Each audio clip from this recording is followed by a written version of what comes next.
The podcast you are listening to is Based in Fact, a true crime podcast. Join host Lisa O'Brien as she examines America's most infamous true crime cases through the lens of the court, not the court of public opinion. No rumors, no spin, no theories, just fact. Here's Lisa O'Brien.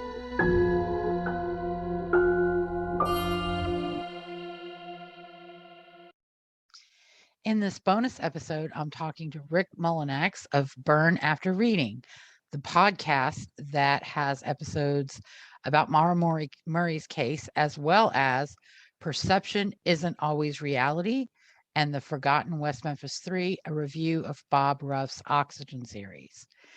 I'm talking to Rick about his examination of the West Memphis Three case, future episodes on his YouTube channel, and the denial of Echols' DNA testing request that was issued by Judge Tonya Alexander on Thursday, June 23rd, 2022. We will also talk about the next step for Echols and the potential implications of his decision to appeal. And good afternoon, Rick. Thank you so much for joining me. No, thank you, Lisa. Thank you for having me on. I'm excited to do this. Great. Well, let's get started. First of all, tell me a little bit about Burn After Reading, your relatively new podcast. Mm-hmm. Yeah, we're a little shy of a year, and the reason why I started it is because, Burn After Reading, it was based on a 2008 black comedy that was written, produced, and edited and directed by Joel and Ethan Coen. And what it is, it's about a recently jobless CIA analyst who misplaced memoirs, and then they're found by a pair of dim-witted gym employees. And when that happened, they mistook it for classified government documents. And so they undergo a series of misadventures in an attempt to profit from their find.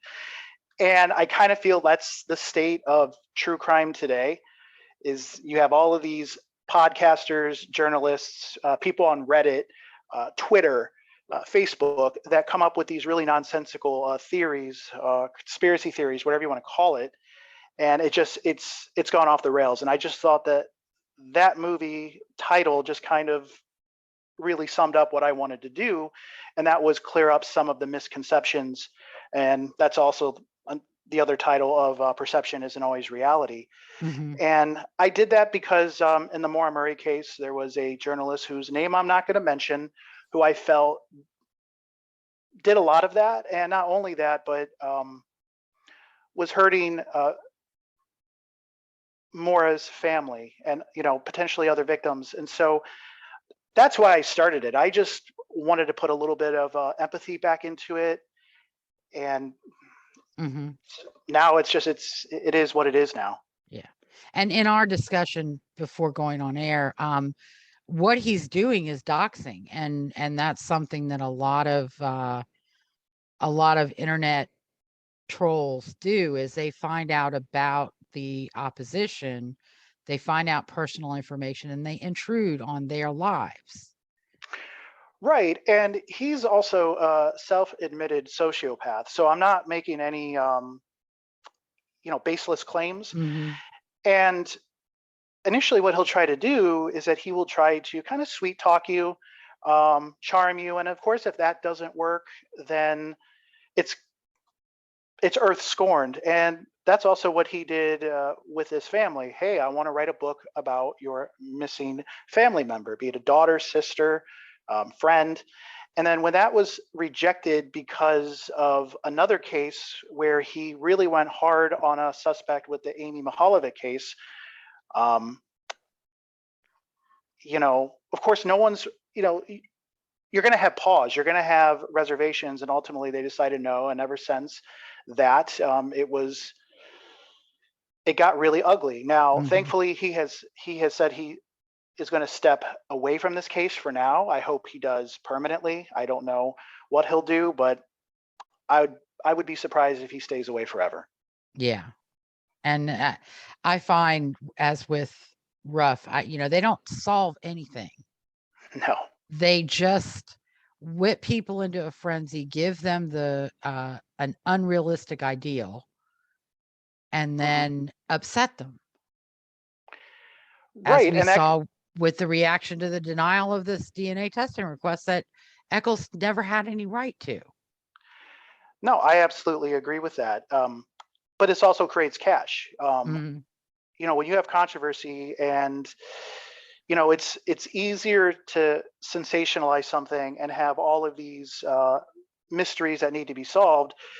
That's more fascinating to people these days. Apparently that's the trend that I'm seeing. Yeah. So, and I have to say the Forgotten West Memphis 3, the review, so spot on. In fact, I listened to most of your episodes, the West Memphis 3 episodes. I was working on the Jason one when you joined the Zoom, so I had to come be a host.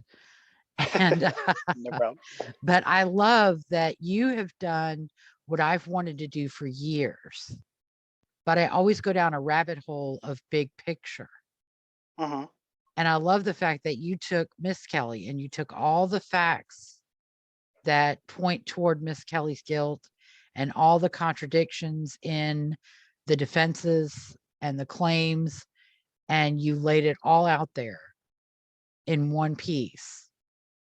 And it was brilliant.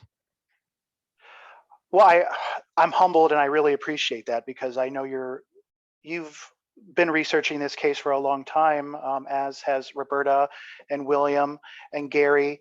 And so like for anyone to appreciate what I've done, that's very humbling. Now I've kind of, like I said, I've come on the scene, recently, but I've been looking at this for a long time. You know, after I watched, Paradise Lost, the weekend it premiered on HBO, and I remember Mhm. that very vividly because it was the weekend of where I'm going to be a freshman in high school, and that's something that I always wanted to do because there's so many good podcasts or YouTube channels that talk about it on the non side. There's a lot of supporters or people that just kind of do like a basic rundown, usually get a lot of things wrong. But in this case, that's what I wanted to do. I just kind of wanted to break things down. And when people try to talk about something on a singular level, I try to say, okay, like for example, like, well, there's no DNA found, at the crime scene, which, there was evidence in the crime scene. It just wasn't conclusive, but some of it was compelling, in my opinion, whether we're talking about fibers, candle wax, it, it's not DNA, but it's the totality of it Mhm. you have to consider.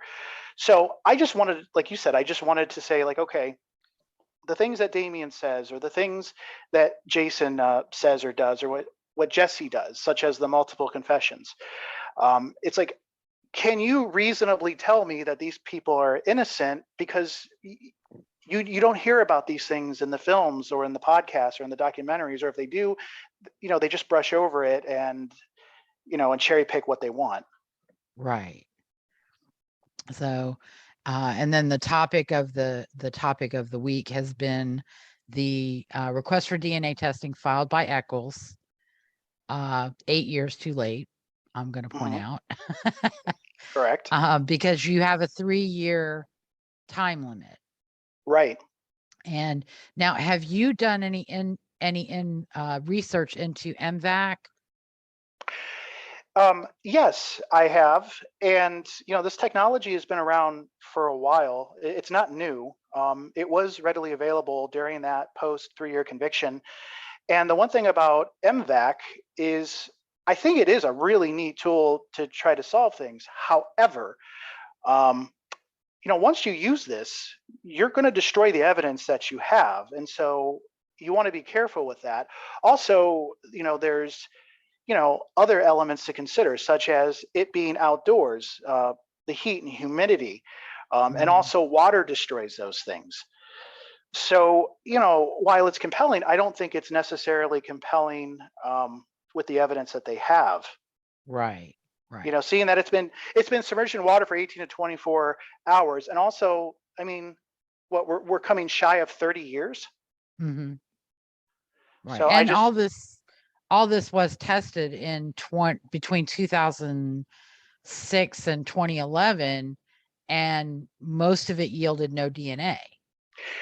Right, and the argument that people try to make with that, I've seen this on Twitter and Facebook, is that they try to say, yeah, but it swabs and it doesn't yield the same kind of results because MVAC does it. I think I heard like 30 or 40 times more, which is great. However, even Benka, when let me see, I have it here. Um, So, he says, no one knows, of course, whether additional testing of ligatures, which is the shoelaces with the new MVAC DNA collection technology, will lead to the recovery of new DNA samples for testing or not. They're just kind of hoping maybe it will. Mm-hmm. And of course, we have Crestman, the prosecuting attorney, he argues like in the court document that finding someone else's DNA on the evidence would not prove Echols innocent, even, if other evidence is shown in the trial. And he also argues that the new technology, rather than preserving physical evidence, it's a one-shot deal and then it alters it forever. Mm-hmm. And he's correct. Right. That how people can, and I've seen the argument made on social media that, Crestman says this and they're like, that's total bullshit. MVAC doesn't do that. What do you think saturating something with water and then vacuuming that water out, what do you think that's going to do? Right, and it's enough for it's enough to give Jason pause. The day before the hearing, and he states, hey, neither Damien or his attorneys have discussed this hearing with me or my attorneys. I wish they would have. Mm-hmm. That way they could have assuaged my concerns about this type of testing and whether or not it's the best technology for moving the case forward. So, even not because necessarily that Jason wants better kind of testing, but he seemed a little nervous about it. But at the end of the day, it's going to destroy evidence if you do this. Yeah.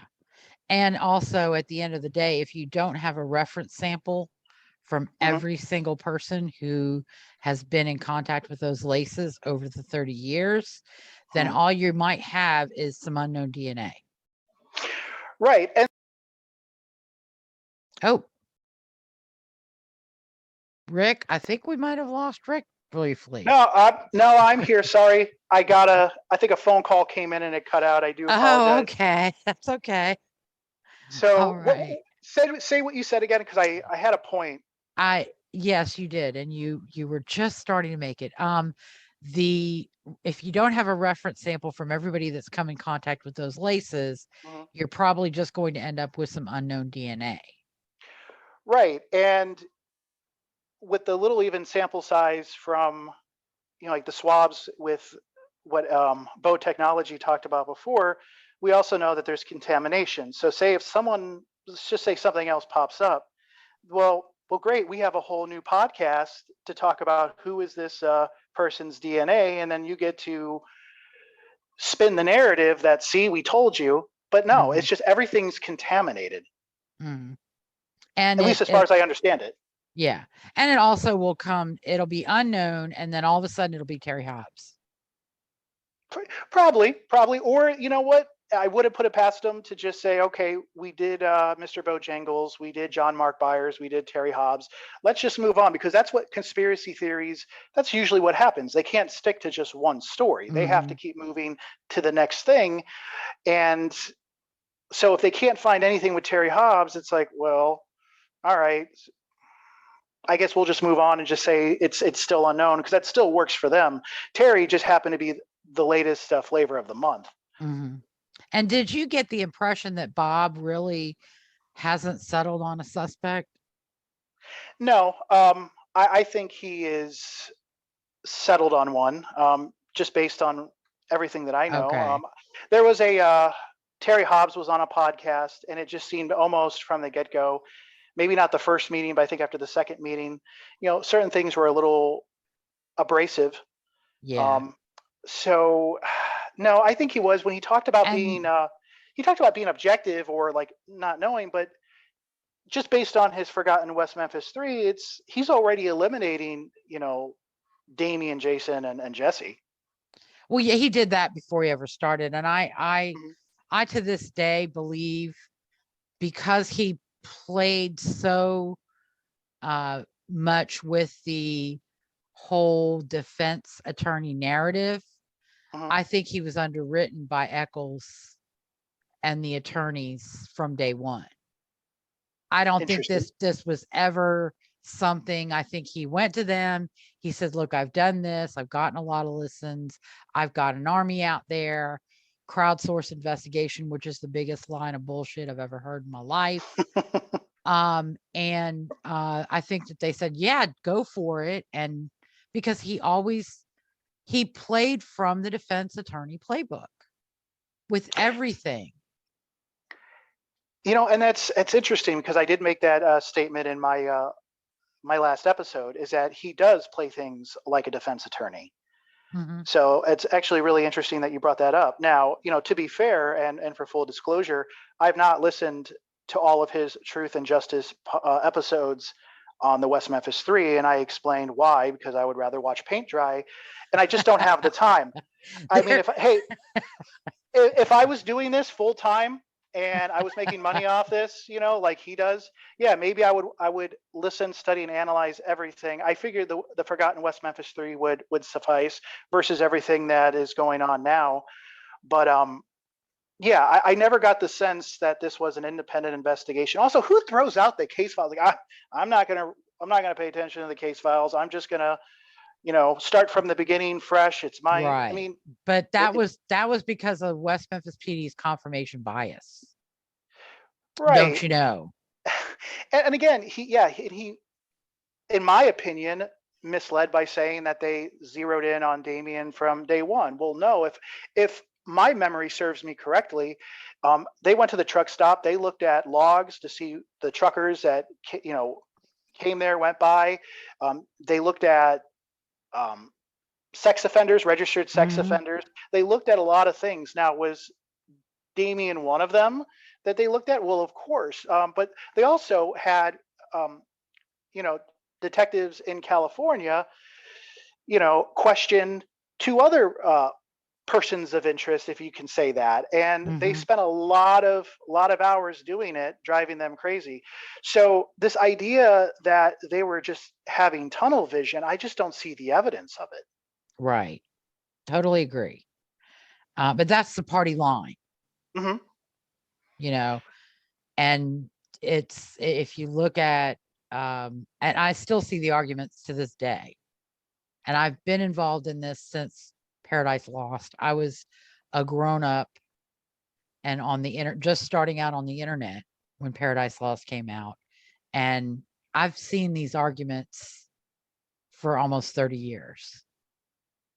And it's like they have a script and they must follow that script. Yes, I think you're right on that. And I don't want to be too, like, what's the word? I don't want to be, no, I do mean to be aggressive. I just feel that what Bob is doing is, and I'm trying to think of the generic term that would be at least nationally understood, but I kind of feel what he does is the dollar store version of Paradise Lost, where I think what they did, I disagreed with it completely, but it was actually very well done. I don't think Bob's Truth and Justice, the 3 episodes that I did listen to versus the Forgotten West Memphis Three, I just thought it was, I'm like, you're just piggybacking. That's all that you're doing. The only thing you're adding is the new technology and a lot of filler, but otherwise it's the same thing. And a different suspect based on propaganda and misinformation. Right. And I mean, you could say that in Paradise Lost 3, they were kind of looking at Terry Haas, not as aggressively as West of Memphis, but yeah, you're absolutely right. They had probably had a larger scope, but they kind of got Terry there in the end of Paradise Lost. Yeah, but that was because by misrepresenting that hair. Right. No, you're absolutely right. Like I said, I just think it kind of like that was the end for Paradise Lost on that. Then it, West of Memphis, and other, clearly what Bob's doing now. So no, you are right. It's surprisingly lost my train of thought. That's okay. It's a lot to talk about. I hate when that train derails. But yeah, I mean, we're spending too much time on a certain podcaster. No, you're absolutely right. So, what about the request for DNA testing? What was your impression? When all the stuff about the evidence started, the lost evidence, the missing evidence, the destroyed evidence. Well, I think you covered that pretty well before. The thing that didn't make any sense to me that, okay, there's a lot of misunderstanding whether or not it was destroyed or not. Clearly it wasn't. Not only was it not destroyed, but it was pretty well reserved or preserved for at least what was still available. What I didn't understand is that I don't know how you can retest anything because you took the Alford plea. The post years of 3 years, it was done. Mm-hmm. So I didn't. I'm losing my train of thought a little bit, but I just didn't see where it can go because I thought that Cressman stated one. First off, you're filing in the wrong county. You have to file in the correct county, and Banca didn't listen to that. He doubled down times. And said it's the right. Yeah. Right. And then and this one I didn't personally know, but the fact that you couldn't do that, being free, and even though Banca's arguing that, well, he's not truly free because he's a felon. Well, no, you're not behind bars. You're not in custody. Mm-hmm. So I didn't understand how that would work. Right. And you're not really presenting any new DNA evidence that it should be tested. It's all there. There's nothing new. You're just trying to argue the technology. But so many things there just didn't add up to me. So do you think it was just a publicity stunt to stay current? I'm glad you asked that. Yes, I do. Because Banca, okay, I don't want to say 0% that he could be that incompetent. I guess there's always that possibility, but for a lawyer and for as long as he's been doing that, I can't imagine that he wouldn't know. I figured this is a strategy, and that strategy is, look, it keeps Damien looking like a victim in the court of public opinion, and isn't that really what that's about? Because do you really want this tested? If something did get pulled, and what happens if they were to do it, which it's not going to happen, but if they were, and say, I don't know, maybe some of the particular set of strings, the DNA belonged to Jason or Jesse. What do you do now? Okay, you're free, but now everyone feels betrayed. Although you will still have the cult of Damien or the cult of the West Memphis Three that will say it was planted without any evidence whatsoever, conjecture, but they'll say that that it was planted. So you won't be able to satisfy anyone, but I would have to think there would still be a chunk of supporters that would see that and would feel pretty betrayed. So I just can't imagine that Damien or Banca would put themselves in a situation to really want that tested. And I think that's why they did it incorrectly in so many ways.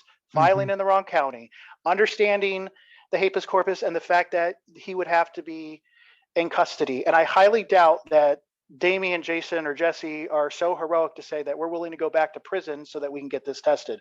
Oh, how I would love that, but I don't think that's going to happen. Yeah. And I've always believed, and it's just speculation, in my opinion, that something inculpatory came up during that testing in 2011. And that's why they went to the DA initially saying, well, why don't we forego the hearings and you just agree to new trials? And the DA said, wait a second. So then they came up with the Alford plea. And that way they didn't have to disclose those DNA results.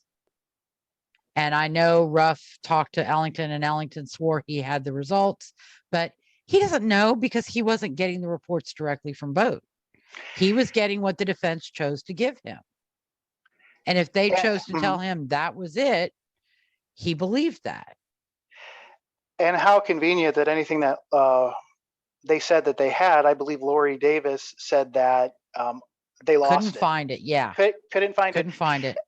And so that's very interesting, and that's definitely a possibility. I wouldn't argue that one. I don't know if it's just also possible that they had Jack and shit and Jack left town. I didn't know if that would be, but wouldn't that be interesting? I would love, since we want to talk about lost things, I would really love it if Damien and Lori Davis can, really dig deep and see if they can find that, retrace it so that we can take a look at it. If Lori doesn't have it, Dennis Reardon probably has it. Patrick Banka should have it because he came into the case. Steve Braga should have it because Braga pursued records at the FBI in 2012. So, come on, Reardon, Braga, and Banka all should have those 2011 results. Yeah, and I want evidence that they disclosed all results to Ellington. I would love that. I would love to see that. And if, Bob probably is not listening, but if he wants to do that, I would love that. I would love to see if we can look at that, see what the findings are. Yeah. And at least, just check it off the list. I would just love to see it. And notice, I don't think he ever talked to the attorneys or requested permission from Echols to get those records from the attorneys. And, that's a huge, because sometimes in the post-conviction investigation world, you've got to be careful who you talk to. Because if you talk to somebody who knows, you might screw yourself. But if you continually talk to people who have no clue, then you're okay, because they can say, nope, never happened. Nope, didn't say that. But you don't go like, no, he never said that to me. But you don't go to the person who allegedly made the statement and ask them, did you say this? And have him say, no, I never said it. Or I did say it. This is what happened. Or this is what I saw. So yeah, I would like to see Bob go to the attorneys and get those full DNA results and evidence that the full DNA results were disclosed to Ellington. Right. And I mean, it would be great if anyone, can reach out and find out. I mean, it doesn't have to be exclusive just to him. But I don't think we're going to see it one way or the other. Because like you said, either something on there shows something that might be damning, or there wasn't anything that was going to vindicate them.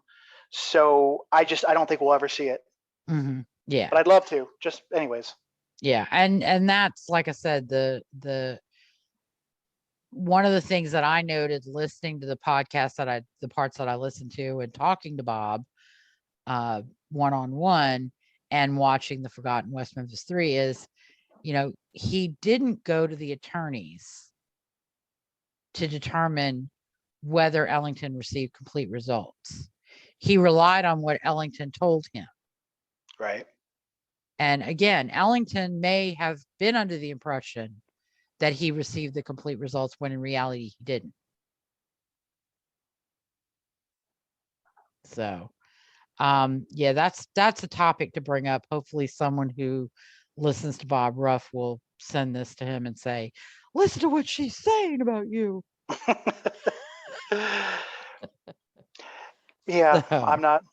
We'll probably never hear anything about it. But, and going back to Thursday, I don't know if you heard about this, but apparently a lot of the supporters, which I've heard conflicting numbers. I've heard everything from 150 to 30 people. But apparently there was a lot of them that went to the wrong courthouse. Did you hear about this? I heard about that, but I think that was an honest mistake because I would have also expected it to have been at the Marion Courthouse, which is the main Crittenden County Courthouse. And so I would have, had I been in Arkansas, I would have probably made that mistake initially. Even though the notice gave the correct address, and anybody who, but this is an example of the fact that supporters don't get their information directly. They get it secondhand hearsay. Right. And that's what I was going to say. But these people are so smart and they've done their research. They should have clearly known.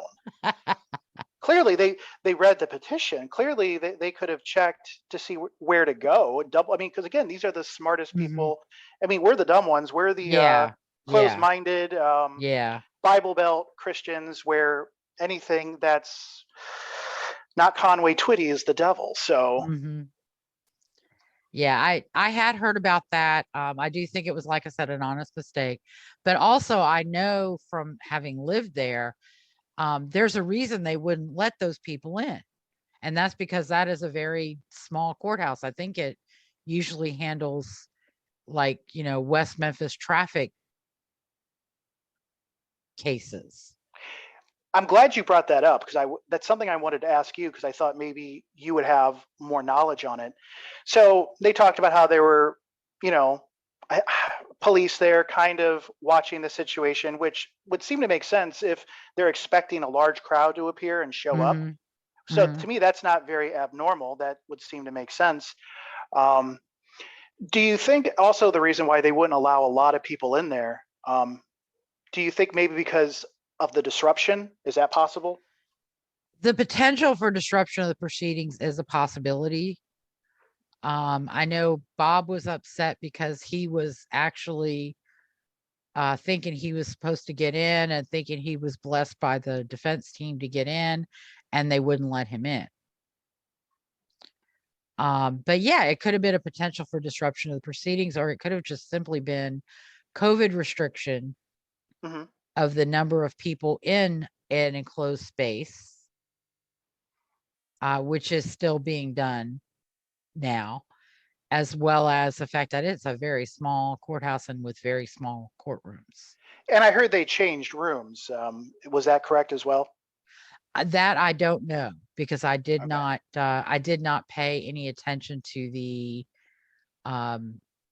logistics of the hearing or anything like that. I just was at a doctor's appointment and opened Twitter and saw that the request had been denied. After Bob posts, "We're going to make history today." Yeah. By looking like a dumbass. Yeah. I mean, I would have ordered that differently. Today, let's hope history is made versus a declaration. I mean, and again, I try to wonder if he knows any better, but I don't know. Like, did you think maybe there was any shot this would have been denied? Like any small percent? I would have thought yes. Now, I always realize that in this world that anything can happen, but I figured one of two things were going to happen. Either a continuance was going to happen, which would just kind of delay it, but I thought that the answer was going to be ultimately the same. It was going to be rejected and denied. I believed it would be denied. And I didn't think that they would continue it. I believed that it would be denied. I thought that they would go with either the venue or the time. And I was very pleased to see the judge actually go on the substantive, because you're no longer incarcerated. There's nothing the law of the state of Arkansas can do for you if the DNA testing doesn't find your DNA. It's interesting that you also bring that up, and you still might be correct on the venue, because it was on one of the West Memphis Three Facebook groups, but there was a video where Mara Leverett was talking to a crowd of people, and one of the things that she mentioned was venue, jurisdiction.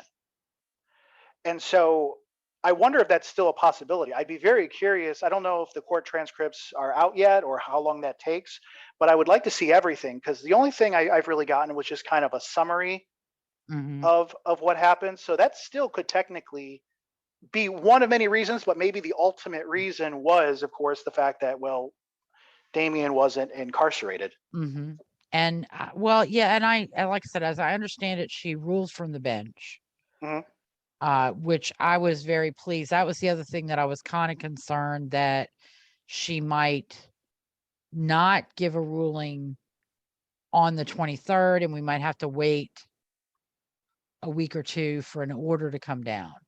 And I've been monitoring the Court Connect website, And as soon as an order is available, I will, download it and post it to one of the West Memphis Three groups. Hopefully she will give written reasons for judgment as well.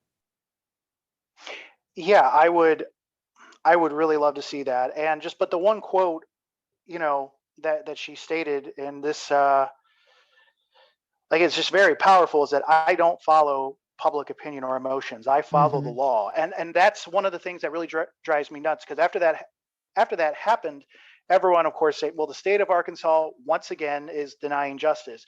So you want her to ignore the actual law, the habeas corpus, the way that this has been set long before, the West Memphis Three were ever tried and convicted. So you just want her, you want justice, you want law and order, but only if it benefits you. You would have been just fine if she said, hey, that's the law, but I'm going to make an exception. I'm going to throw that out. Let's do retesting. Right. I think that is the whole thing. To me, has been troubling since Bob started trying to negotiate testing with Ellington behind the scenes back in 2017, 2018, 2020, whenever it started, with the Forgotten West Memphis Three, because he had no standing. Right. And yet he represented, and he to this day represents, that he somehow had a right, and Ellington was in the wrong for not sending the evidence he wanted sent off for MVAC in 2020. And then the attorneys stepped in and they said Ellington and Cressman were wrong for not granting their request, because they had said in their media interviews that the three were going to work for exoneration on the outside, including additional DNA testing. Yet none of those terms are memorialized in any of the Alford documents. And please correct me if I'm wrong, nothing has happened from the point that they accepted the Alford plea up until this recent thing with the petition for MVAC testing.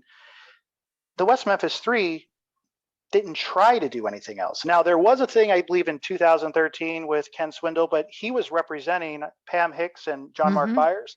And Jason showed up to that, probably thinking like, oh, this is going to be good. Let's just see who they're going to try to stick this on. And of course, that didn't work out. Right. So up until this point, what did the West Memphis Three try to do other than, Jesse's been quiet 95% of the time, but other than Damien talking about how he was the most mistreated prisoner on planet Earth, and of course Jason's staunch, I'm a slave. I'm free, but right, That he was a slave when he was in prison. I was a slave and I'm free now, but I'm really not free.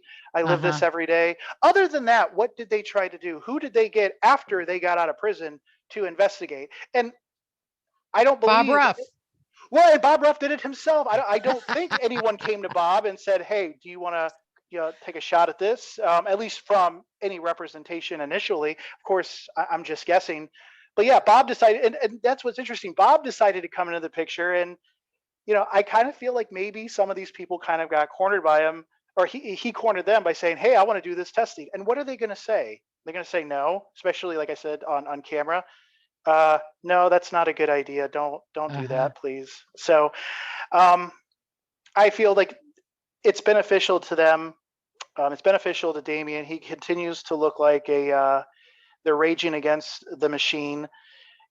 People get to make money off of this, whether it's through a network, a podcast, Patreon, whatever. Like I said, this stuff makes money. It sells. So I don't think anyone's truly sad with this ruling, because it's not like it truly affects them one way or the other. Social media posts, Twitter had a lot of people crying the other day when it was denied, and how horrible the state is, and the state's just covering up, and it's well, it doesn't crazy hurt that people could think the state has an obligation. Right. Well, it doesn't hurt Damien, Jason, Bob, and anyone. Like, to them, it's an opportunity. Mhm. I also don't think that I I can't imagine they would think that this would be a surprise. I mean, I don't know, maybe I'm giving them too much credit, but again, that helps them. So those people who are outraged, saddened, it's like, hey, we're gonna keep fighting this, but we need funding, so we'll have Bob make a bunch of shitty t-shirts up, and we'll just have you guys, or just go ahead and donate directly to the Patreon or Mhm. GoFundMe, whatever it is, and we'll get this going. And I would really like to see how that money gets allocated truly. I would like to Right. see if this is truly going, let's say, to bank, any kind of legal fees and whatever else that may come with it. I would really like to see that. I don't know if we will, but I could tell you we won't. probably not. And I I could it's no tell you different. any challenges that you or I make to Bob, Mhm. Echols, Banca to show whether the money that they're supposedly collecting for attorneys and testing is actually going to go to attorneys and testing will be met with, it's none of your business. Because when the West Memphis Three org people were collecting money for attorneys and testing, even though the state of Arkansas was paying local attorneys and the big name attorneys were claiming that they were representing Eccles pro bono, they never once provided a single bit of documentation that showed that they provided any money to anybody. Right. And I actually agree with you. I just make this statement because I think it would at least be interesting to put it out there. Do I think that they're Yes. going to do I think that they're going to be like, well, hey, Rick asked, so we better do it? No, no, I don't. I can only be so lucky. But it's no different than when Jason was peddling that he was going to write a book. And I think if memory serves me correctly, it was like about 50,000 or a little over 50,000. Mhm. No book, no one's asked like, hey, where's the book? What did you do? Yeah. We have nothing. So that's $50,000 that he didn't have to work And for, that he he has. had written a book with Meryl Everett called Dark Spell. Dark Spell, that's right. So why would Where he need Kickstarter and $50,000 to write a second book? And it seems like he collected $30,000 and still no book. my guess is that he's, probably cover a little bit of what happened to him, but really would probably go into his current life today. And going back to Dark Spell, I find it quite fascinating that, he talks about how he was a tough guy and how, he put a lot of people in their place while he was in prison. Meanwhile, if we rewind, we have Joe Berlinger saying, this dude, his arms are so skinny, he couldn't hurt anybody. Mhm. So I find the contradictions of he couldn't hurt anyone to he's a badass in prison. Oh yeah. Um, There are many of those. There are 4 different stories about Miss Kelly's reaction to the picture of Chris Byers mhm. that he was shown during his questioning. There's the claim that he didn't react at all and the cops are lying. There's the claim that his reaction was because it was bloody and gruesome and it scared him.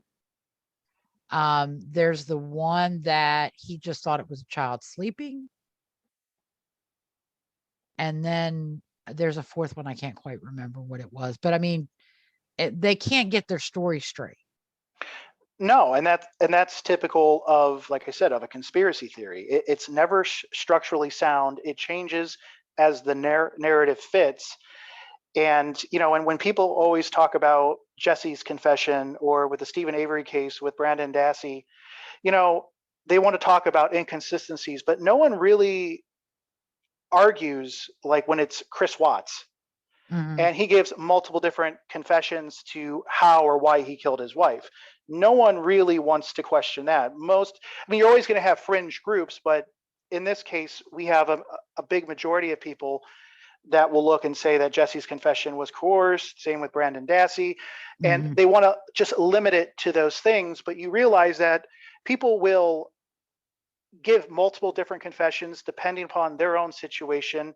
And initially, Jesse was trying to say, man, I was there, but it wasn't me, it was them. And then of course, Mhm. gradually it changes where it's like, well, man, you got me. Yeah, I participated, didn't feel good about it, but I do.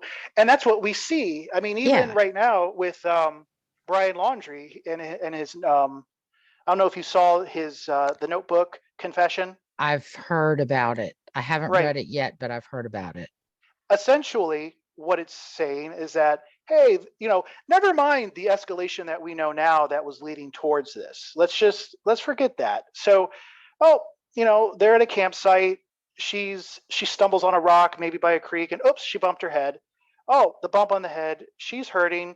um, she doesn't want to move, so he was going to build a campfire, but um, just it was getting too late. So he's spooning her and holding her. She's talking about how everything hurts. And so out of the kindness of his heart, he decides, I'm going to take her out of her misery because she's in so much pain. Mhm. Not, oh my God, I need to lift her up. I need to put her in that van and I need to get her to a hospital or a facility, something that will help Mhm. her. Nope. He thought that the best thing for himself was, man, she's in pain, so I'm going to old yeller her. Like, Yeah. it doesn't jive.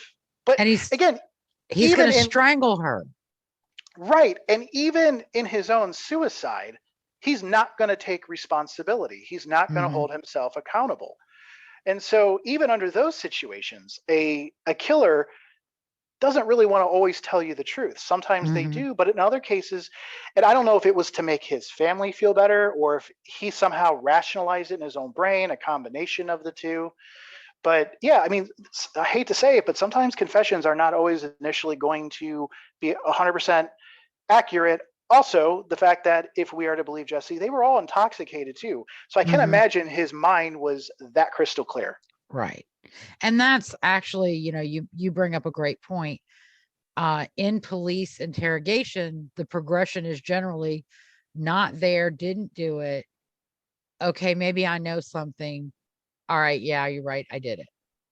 That's generally the progression. I mean, every police interrogation of a suspect starts out with no, not there, didn't do it, don't know nothing.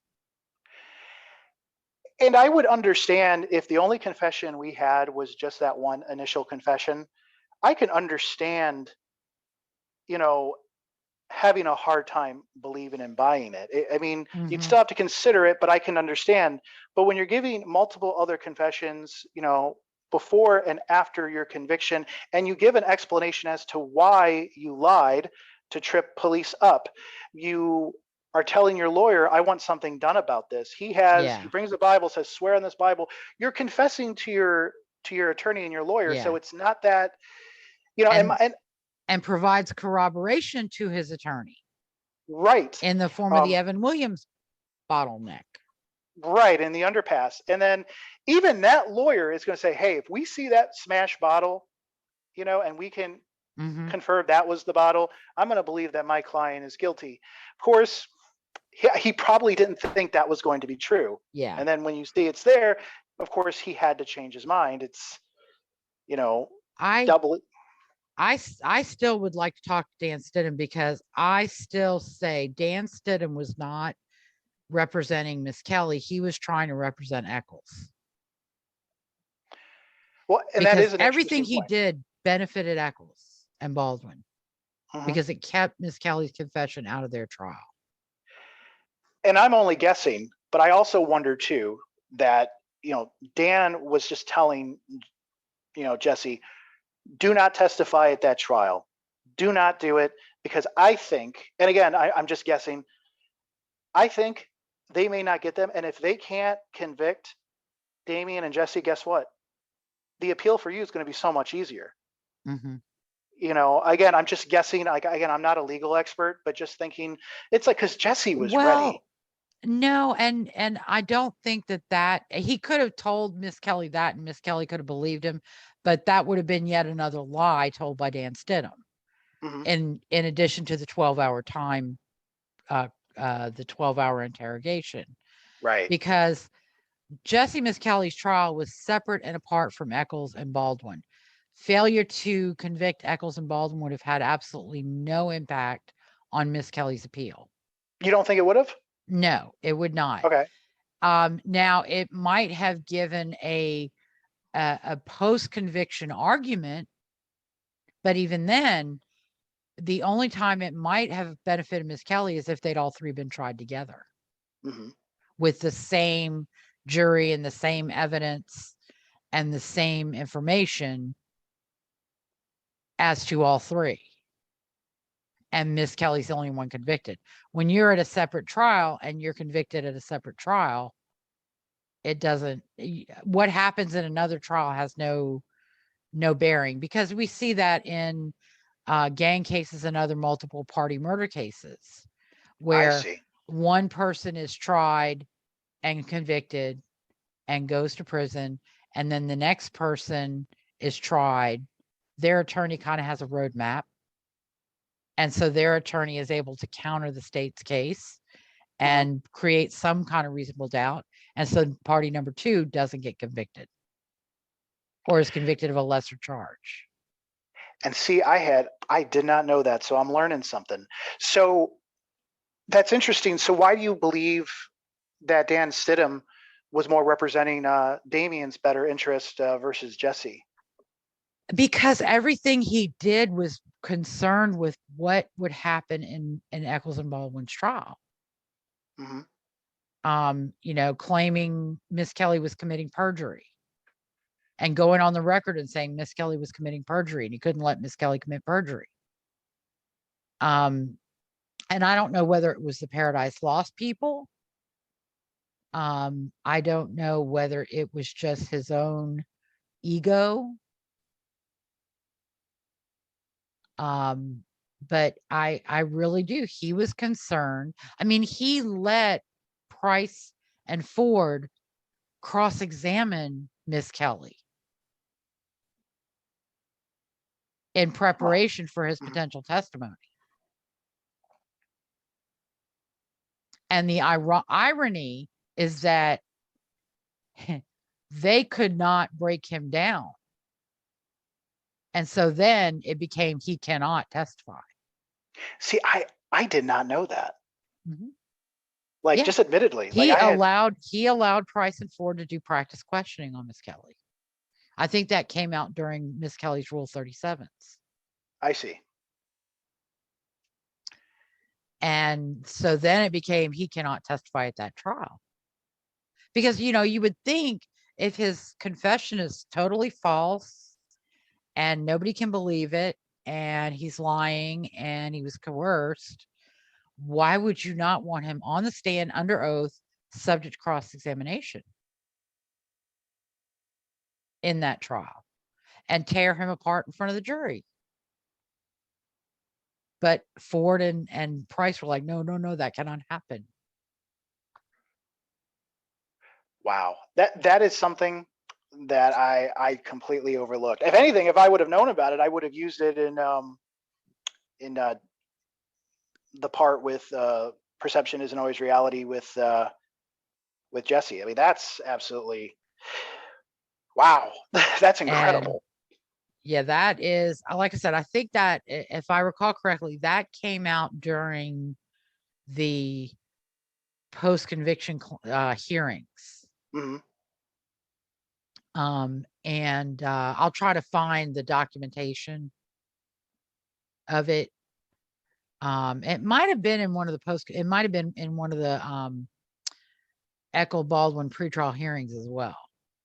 But I'll try to find the documentation. And the thing is, I'm sure I had to have read it before, but as you know, on Callahan, there is so much to read, and it can be daunting. It can be very daunting. It's not always the most compelling. Plus, you're also with police reports or people's statements, and if it's not transcribed, you're trying to muddle through it. So that's amazing. Yeah. Now, there's one other thing that you mentioned in your review of the Forgotten West Memphis Three, on the reporting the boys missing. What happened was that Byers called and Regina Meek came out to take a report. While she's taking the report from Byers, Dana Moore walked across the street and said, "Hey, my son Michael was with Chris and Steve, and he's not home yet either. Mhm.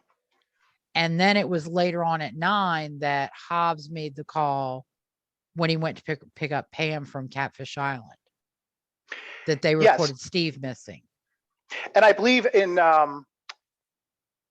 my part one, I think I said it was Pam, and in the next episode I corrected it. The West Memphis It was Three fax Terry. page. Yeah. And that's something I did correct, and that But was just one of your ones, and I it could have been the first one for the West Memphis Three perception.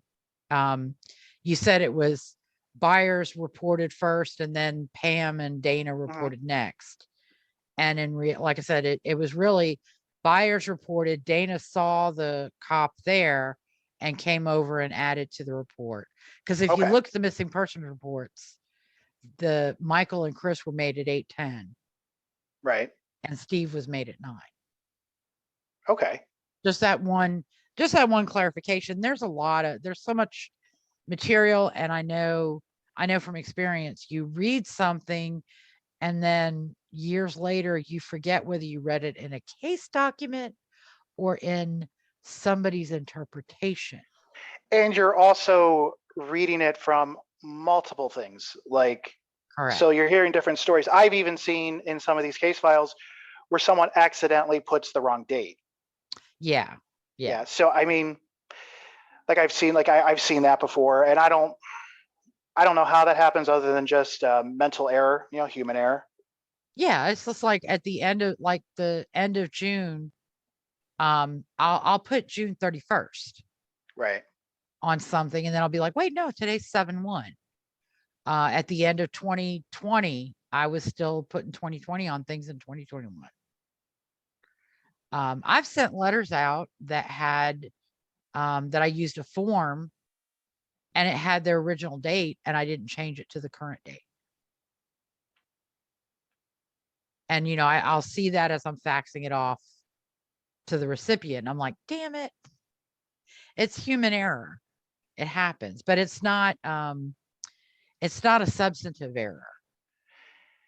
And in that situation, when anyone makes an error, as long as you're willing to correct it and not double down on it or try to make excuses for it, correct, it's okay. I mean, it does have people misspeak. It just happens. But yeah, what I can't take though is when people try to justify the error. Right. Well, like Banka and Bob Ruff on Twitter.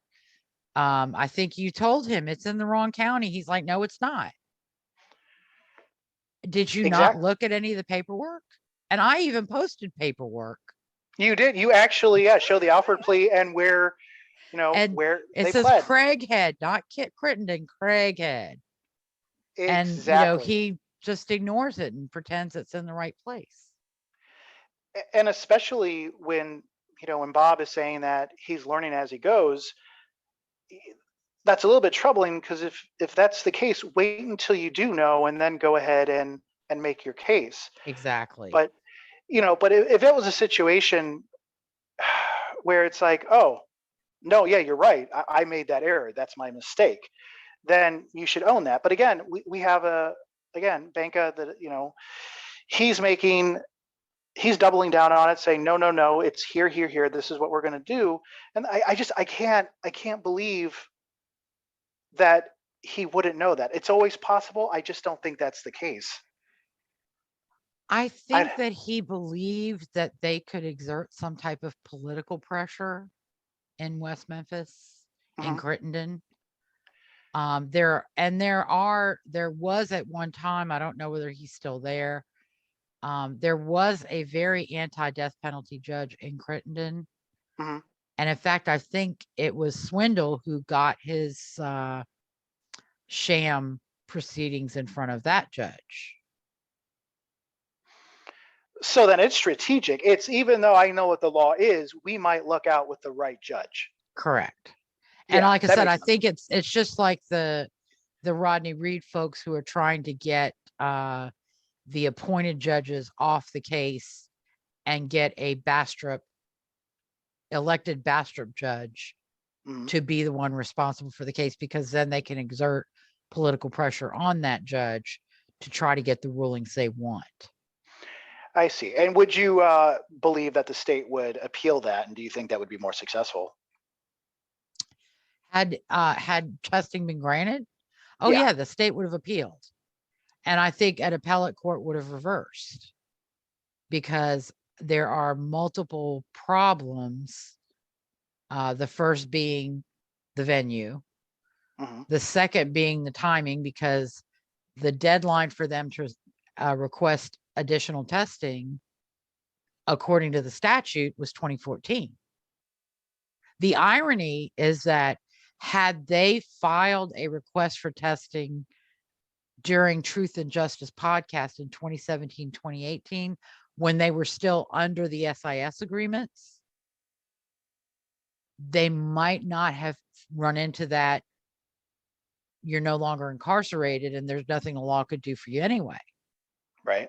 Because they were under the SIS agreement, which meant if they violated the agreement, they could go back to prison for 21 years.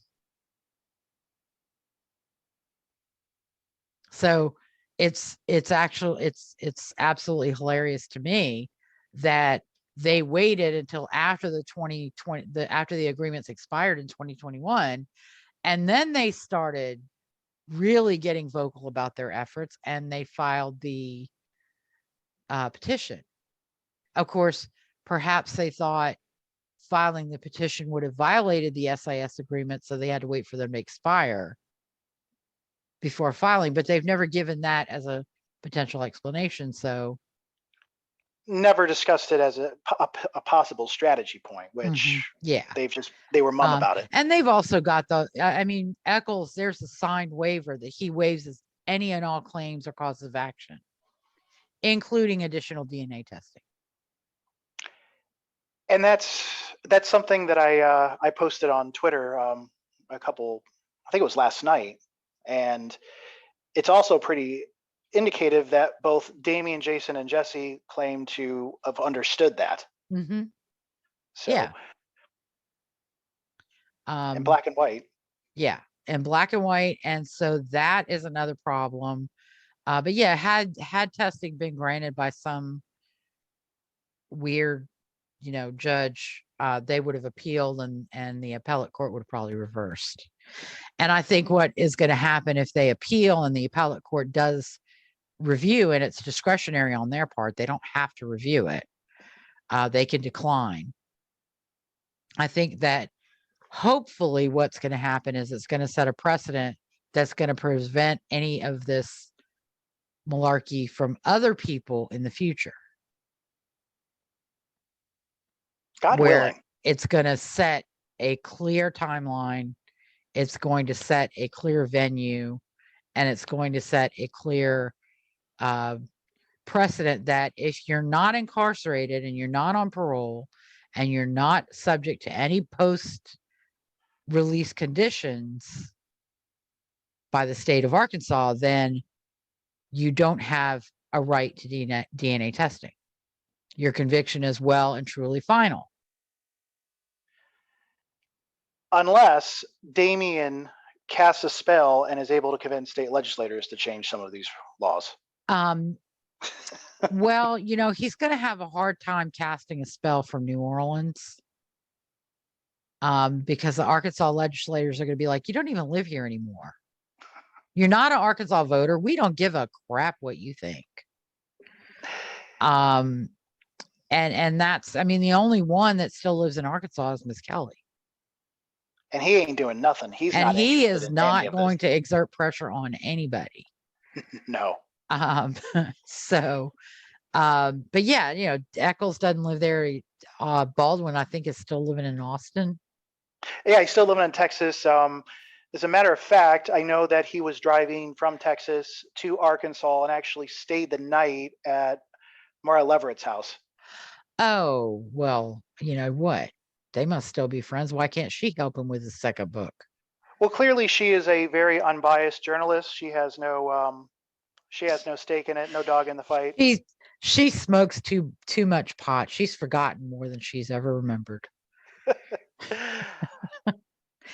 So now she's only got her propaganda. Yeah. But yeah, it's troubling to me that Bob would give people the impression that the state of Arkansas was obligated to do testing in the first place, because they're not.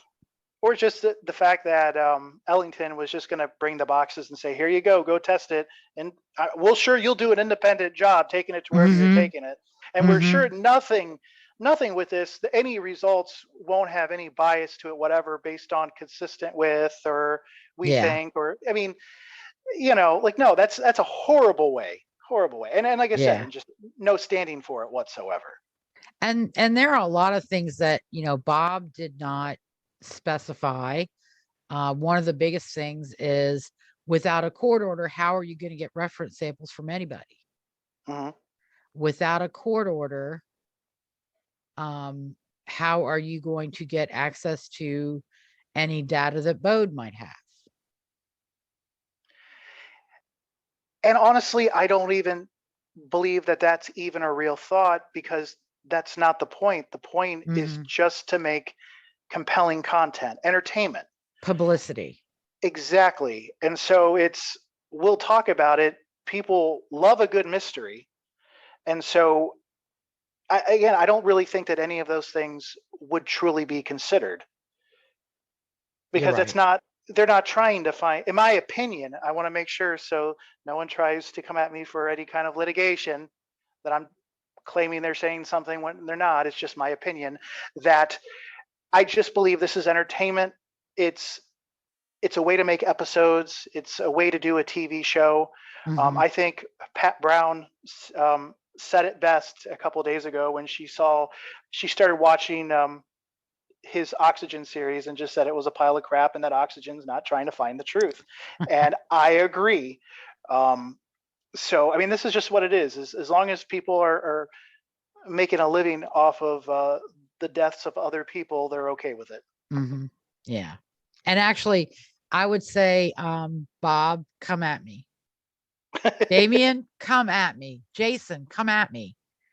For everything I've said, go ahead, come at me, because truth is on my side. And it's not defamation if it's true. Oh, you're absolutely right. But what these people do, at least, and I've, Sarah Turney, do you know who she is? No. Her sister was murdered, and it was, I think there's a trial going on right now, and so that's happening. But what happens is that if you call out some of these true crime podcasters or whatnot, what it is that the people that don't have the money, they'll do litigation. And here's the thing, it doesn't matter whether you win or not. They're just trying to bankrupt you to the point that they just, okay, I'll stop. And so they bully you by taking you to court, taking all of your money. And even if you end up winning, you got the principal, but then what? Are you out of a house? Are you, foreclosing? What are you doing? And that's the other thing that's really disgusting when it comes to this true crime entertainment, is bullying people who are telling the truth, and doing it in an unethical way to say, you might win, you may not, but either way, we're going to take you for everything you got. Well, my opinion is, if they really want to come at me, that gives me the opportunity to find out some very troubling things about them and to make that public, because that's what happened to Terry Hobbs when he went after the Dixie Chicks. Right. And see, and that's why you're one of my heroes. So go ahead, come at me, because I love it. You have to prove, you're the plaintiff. You are going to bear the burden of proof. I'm the defendant. I get to find out about you before you get to find out about me. And if I understand correctly, two things could happen here. And like I said, you're the legal expert, but I just want clarification so I can understand. One, it can happen in a form of a summary judgment, and if not, it would go to trial, where it'd be the preponderance of the evidence, correct? Yes, correct. Okay. And that's like 51-49. Right, where it's not, but the other thing, doubt, the other thing is, if it's dismissed on summary judgment, I can get my attorney's fees from you. And if I'm acquitted at trial, I can get my attorney's fees from you. Nice. So, and that's something that happened. I think what happened was they went after Terry for the attorney's fees and they got the judgment, but they also agreed not to execute on it. Yeah, I felt terrible for Terry on that. That was I felt really bad for him because his attorney, when they deposed him, his attorney should have deposed Natalie Main and questioned her about where she got her information and how she got her information and why she posted and where she posted, and because he could have countered all the claims about him being a public figure and everything by showing that there's a dispute about her source of information and her knowledge and whether it's true. And without questioning her, he could not raise an issue of fact at the summary judgment level that he would have been able to raise if he'd gotten her on record. So, and like questioning her, okay, when did you first hear of Terry Hobbs? 2007. Well, that makes him not a person, not a public figure. Yeah, that one was bizarre to me too, because it's not like Terry Hobbs, it's not like he had a podcast, not like he was an author, not like he was a journalist at that particular time. He was just the stepfather of the child. I don't know how or why I mean, it's and to again, point the finger is irresponsible. Right. And it was based on, and really in reality, they did to Terry Hobbs exactly what they complained was done to Echols. They demonized him with people telling stories. And although that's not really what happened, because a lot of the negative information about Echols came from his own mouth. So it wasn't, it wasn't other people making things up, although he did like the fact that he had that reputation in his own mind. But they did to Hobbs what they claim was done wrongly to Echols, Baldwin, and Miss Kelly, who were not convicted because they wore black and listened to Metallica. And I think this matters to a point that you also have to look at the social class of how much money you have versus Natalie Maines versus Terry Hobbs. Yeah. The representation you're able to get shifts, somewhat. Yeah. It's not that anything's impossible, but I do look at it that way. When you have someone with, I would assume to be vast experience, where someone else too, but may not be as experienced in this kind of thing, in such a, not that this was high profiled at that time, but it was still significant. Yeah. And his attorney, defamation is a difficult area of the law, and there aren't a lot of attorneys that have experience and know how to successfully get a claim from filing through trial and to win. So I think I think his attorney was a little outclassed. I would agree. And again, I mean, I wish I had been in contact with him, because I would have said, look, tell your attorney, when they depose you, you get to depose them. And, when they deposed all these West Memphis people, but his attorney never deposed them, any of them. So, I just could not understand that, because you want to get both sides on the record before you go to summary judgment. But again, I think his attorney thought there was no point. And just felt defeated. So yeah, that one was tragic. Yeah.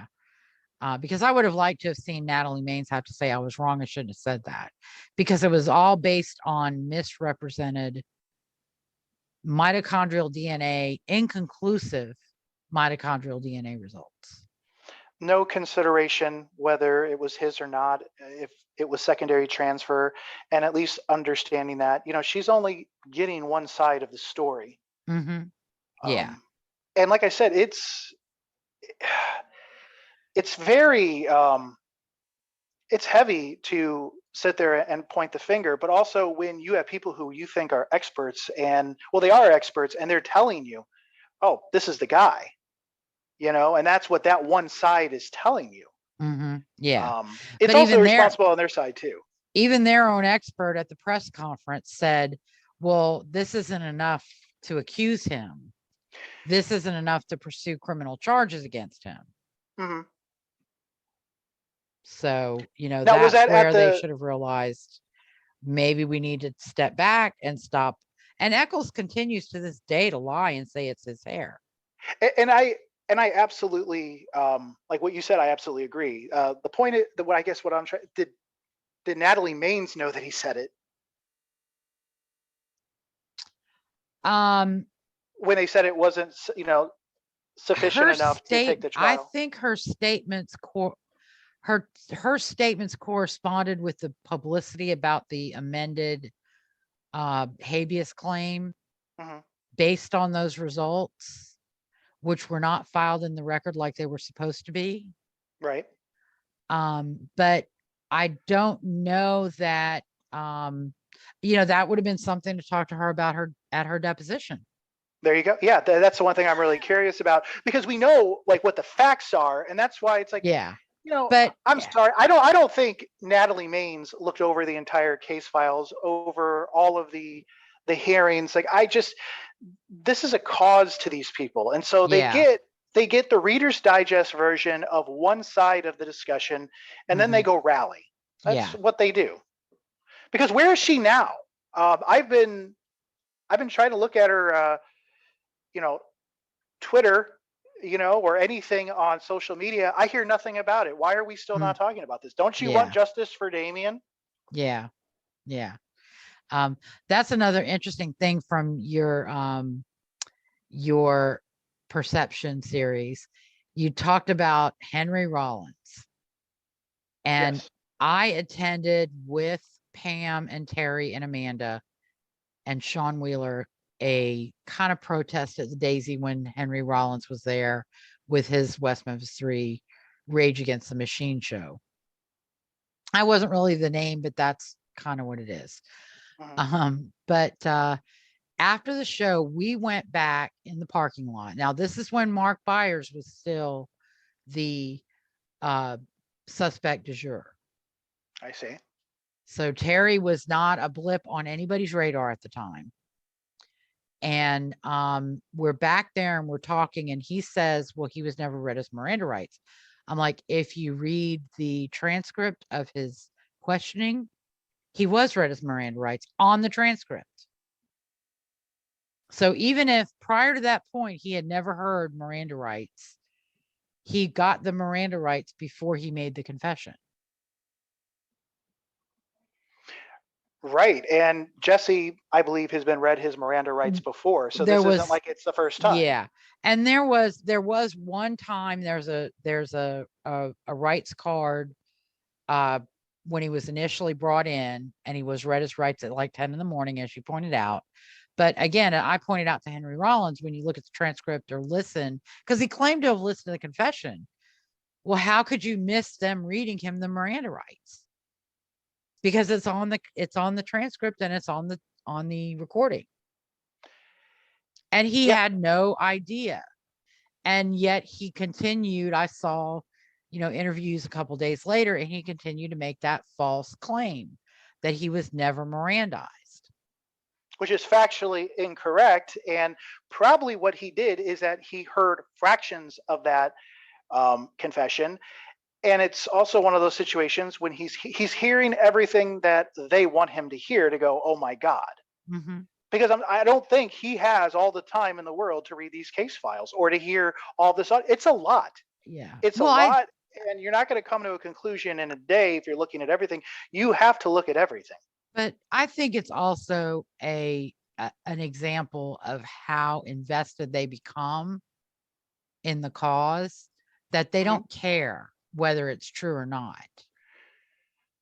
I think it's confirmation bias. Like, because if they hear something, it's favorable, so they're going to ignore things that might be inconvenient truths. They're like, nah, yeah, well, yeah, but what about this? And again, when we talk about tunnel vision, I kind of feel this is the tunnel vision. Ignore all of the other viable things and just go with this, because like you said, at this point you're kind of wrapped into it now, and you've kind of planted your feet firm to the ground, so you can't change your mind. Especially when you've rah-rahed so hard. It's not a good look to say, I kind of goofed that up. Although that would be the honorable thing and the most respectful thing to do. It's okay to be wrong, as long as you can admit that. But I just think, again, it's like flat earth theory. People are going to, take what they think from that, and they're going to ignore all the other, equations which would debunk it. Right. I totally agree. And confirmation bias is a great way to describe it. And they're spoon-fed what they're supposed to believe, and they get so invested in it. And you made another point. They move the goalposts. He wasn't read as well. He didn't understand the Miranda rights when they were read to him because he was so retarded. Sorry to use the R word, but that was that was one of the other things I've encountered is, okay, he was read as Miranda rights, but he didn't understand them. He was incapable of understanding them. And also, I think it's important to point out that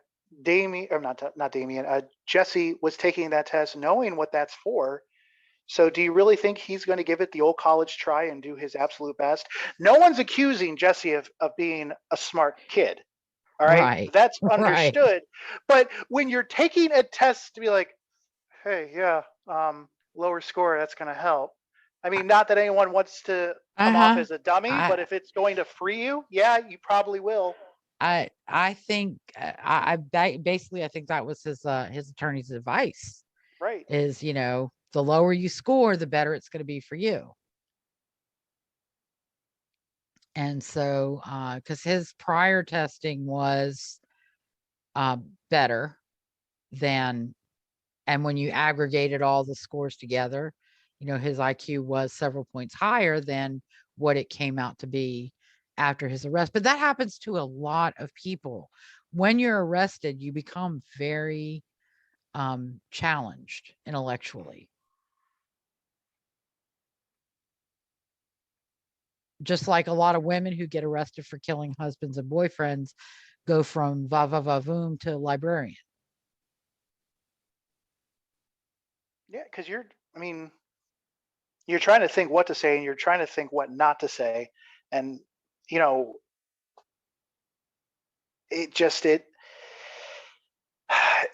it really, your adrenaline is rushing. You're going to make mistakes. You're scared. You have anxiety. Even if I'm innocent of something and I'm being called into something, just naturally, I have anxiety. Like, not that it's ever happened to me, but if the police said, hey, we need you to come down and answer questions, it's just, that's not fun. Because you don't want to say accidentally the wrong thing. And now you're thinking, well, what if I say the wrong thing? And all that. So, now if you're guilty, I think that's going to be even heightened. Yes. Because now you're overthinking everything. And my advice would be just always have an attorney with you. But don't let the attorney interfere and keep you from, because sometimes having an attorney can impede an investigation in a way that is not good for you. Like the Ramseys. Right. And JonBenet. I thought it was a good idea for them to have attorneys, but the attorneys ended up interfering. And so people with firsthand information that was vital to the investigation did not provide that information to police, thereby impeding their investigation. Although I think that's a case that's never going to be solved. Most likely We're not. just never, ever going to know. But I don't think Bert got mad about a piece of pineapple and killed her. Well, and it's just, that's a gross assumption to even say that would be the case, that kind of profiling. I mean, to make it that descriptive, never mind the fact, and if I remember correctly, other people had keys to that house other than the family. Yeah. That were not family. And so we can't, there's just a lot to consider, regarding that. And I don't think that the Ramseys, again, I think the Ramseys had information that they could have provided to police, but their attorneys stepped in and prevented that from happening. And so I think there may have been suspects who should have been investigated that could not be investigated because police were not aware of them. And from what I've read about the case over the years, I don't think there was ever any history of animosity by Burke against JonBenet. I think they had a fine, normal brother-sister relationship. Yeah, and it's also very assumptive for them to say, well, we feel that as Jim Clemente and others profiled, that, well, one child's dead. We don't want the other one to go away, so we're going to protect him, and we're just going to cover this whole thing up. I just don't see loving parents making that kind of assessment. I mean, never say never, but it just doesn't seem that logical. I think if they saw that happened, I think they would call 911 pretty quick. Question is, they didn't know where she was. Yeah. And I think that was, again, I think that I do kind of wonder about that note and what would have possessed, because I think the handwriting analysis was pretty clear that Patsy wrote the note.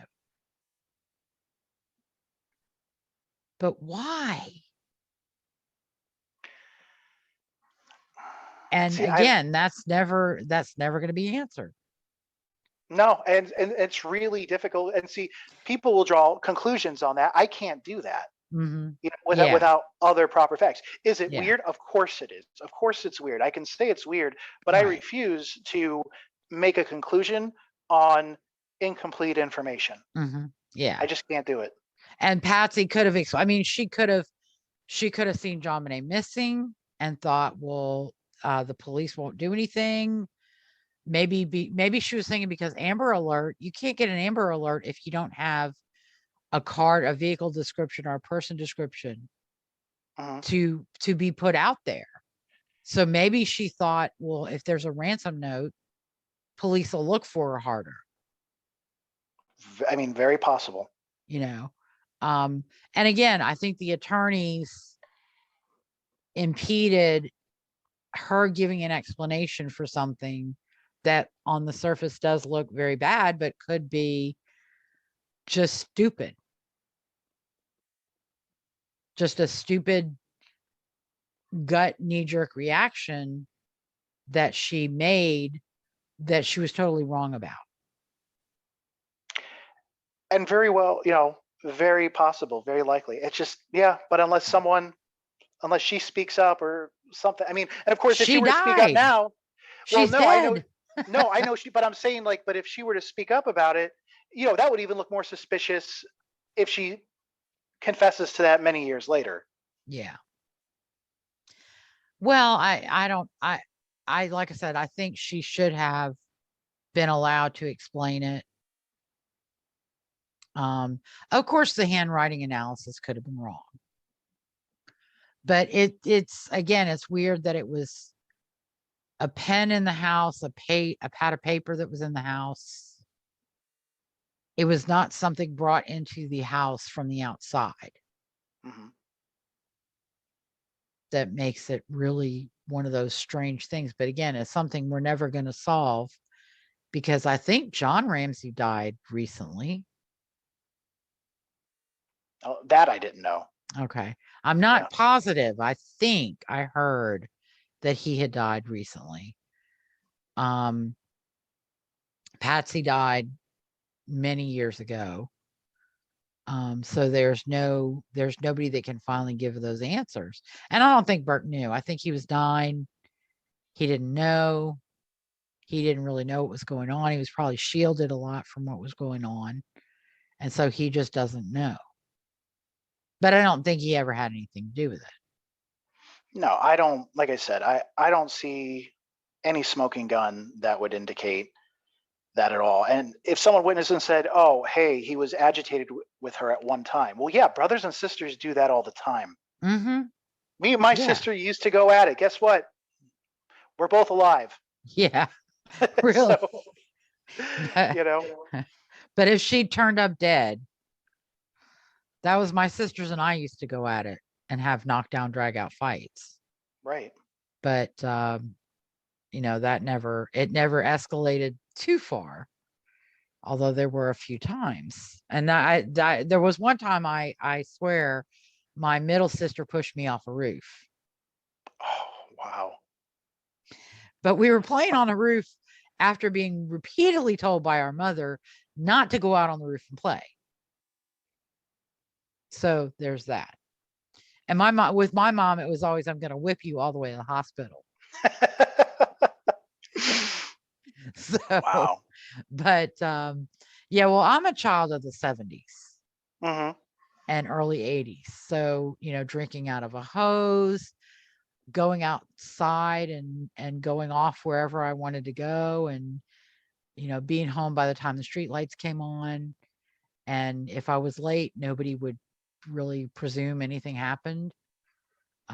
So I posted a meme on Facebook a few days ago that kind of sums it up. So, and I'm probably immune to COVID because of the stuff that I did in the 70s. Well, in fairness, I drank from the hose too as a kid. Like, my era, was in the 80s, and I did it. So, I mean, so far I'm alive. And if I had COVID, I certainly never had any symptoms of it. But otherwise, so far I've lucked out as far as showing any symptoms. So, well, any final thoughts? What's coming for your podcast? Well, I am going to conclude with Bob Ruff's Forgotten West Memphis Three. I'm going to do the second part. And bearing any kind of relevant news, I think at that point I'm going to let it go. I think that's it, because I don't want to make episodes just for the sake of making episodes about it. And I don't want to do that with the Maura Murray thing either. I don't want to just make things just to make content because people pay attention to it. So eventually I think it'll just stand on its own, and whoever wants to listen to it, they can. After that, there are other things that I would like to go into. I consider the Stephen Avery thing. However, there is a person on YouTube who has done such a fantastic job that I can maybe summarize some of that stuff, but I just think people should go there instead. And it's just goes over everything. The name escapes me for the moment, but it's really well done. The other thing I would like to cover, Anthony Greeno. He is a charlatan. He's currently in jail right now. And he has exploited many victims' families. The one thing right now that he is really trying to stake his claim on is the Delphi case. He has falsely stated that he has worked with authorities. They have come out and said that is not true. He once claimed to be a head coach for a wheelchair basketball team. While he was on the team for a short time, he was not the head coach, but he was able to get on the news to say that he was. So he's clever. I'll give him that. He also claimed to be a bounty hunter. He was not a licensed bounty hunter in Indiana, and I forget the other state, but either way, you have to be a licensed bounty hunter to be a bounty hunter. There are certain states you don't have to, but the ones that he claimed, he was not. So he he lied about that based on the rules. So I want to cover that just because he does, again, he makes money off of this and he exploits tragedies, and he has quite the following. So I think it's worth discussing. Now, someone named Mel Roberts has kind of had live streaming videos on YouTube, and she goes into a lot of great stuff. But again, it's one of those things of just trying to condense it so everyone understands from point A to point Z what exactly is going on. So Anthony Greeno is someone I plan to cover. And I'm also not just interested in, when it comes to perception isn't always reality, it's not just true crime. I'd like to cover Deflategate and Spygate. I think there's a lot of misconceptions about that, with the Patriots being cheaters or Tom Brady being a cheater. Again, if you just look at it generally, that's what they see. But then once you start to do a deep dive into it, you see that's not necessarily the case. And I have facts to back that up. So that's something that I would like to cover. And after that, I don't know. I have no idea. Those are just the things that kind of fuel me. So I'm just, like I said, I'm wrapping up the West Memphis 3 thing, of course.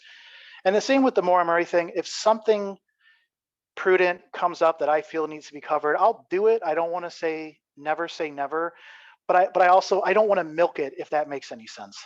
Yeah, I totally agree. It's a sad case because there are a lot of questions and we don't have answers, and we may never have answers. And I think that's something that's difficult. Some people in true crime, they don't recognize that that's just a sad fact. You're not going to have all the answers. No. Sometimes you're going to have questions, and the resources that could have answered them are no longer with us. And you just have to reconcile yourself to that fact. That's true. And also, I just also want to clarify as well is that, I'll always advocate for the right people. I feel terrible, like I said, for the families of the West Memphis 3 case. I feel terrible for, Maura Murray's family, and, the fact that they have no idea, where their sister or, daughter is. I'll always advocate. I always pay attention. I just mean it from the scope of just the burn after reading. Like I said, I just don't want to continue on with something like there's the Missing Maura Murray podcast. They're now called Missing. They dedicated so many episodes, 50 plus at least, just on Maura Murray alone. And a lot of it is just filler stuff. And I don't want to do that. Right. And I also will never make money off of this. I don't mind anyone who ethically and morally, this is the livelihood they want to do. And if they do it respectfully, I'll never criticize anyone that does it.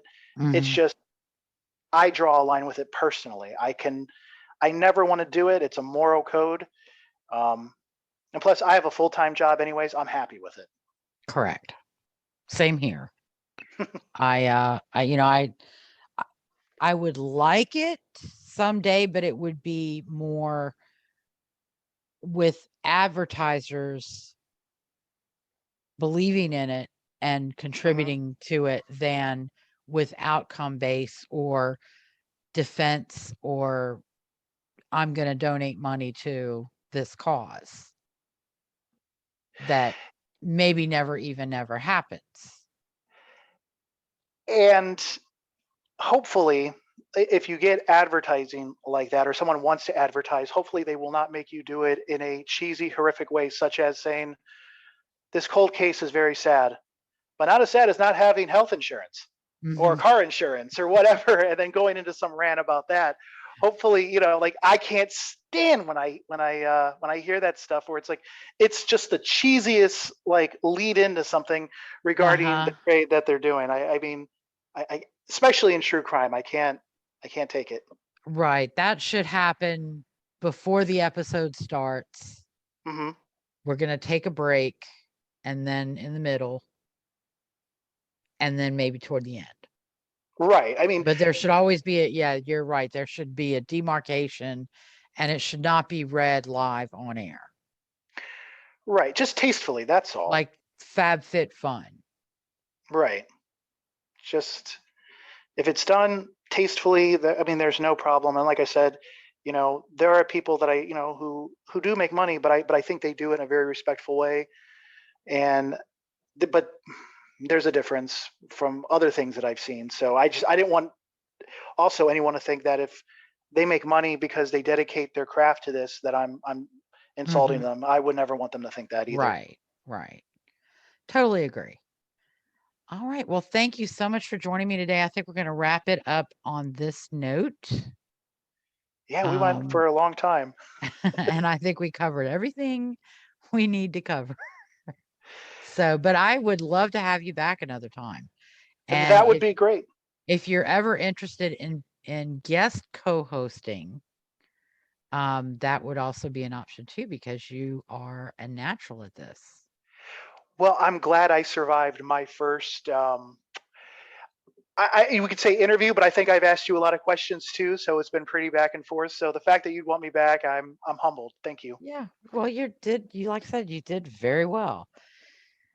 All right. Well, let's wrap it up. Thank you again for joining me and spending your Saturday afternoon.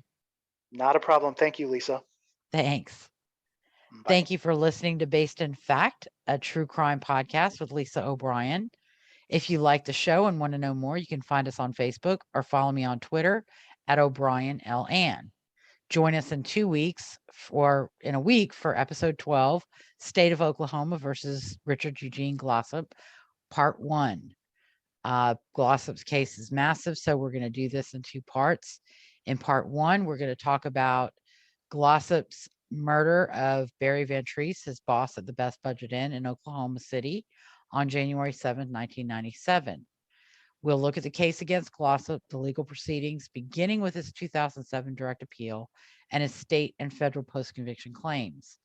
In part 2, we'll talk about Glossop's 2015 execution date, the claims made by Don Knight, including his unsuccessful successive state post-conviction claim, the claims put forth by Oklahoma lawmakers at their February press conference proclaiming Glossop's innocence, and the recently released Reed Smith innocence investigation. Until then, have a great week and stay safe. Good night.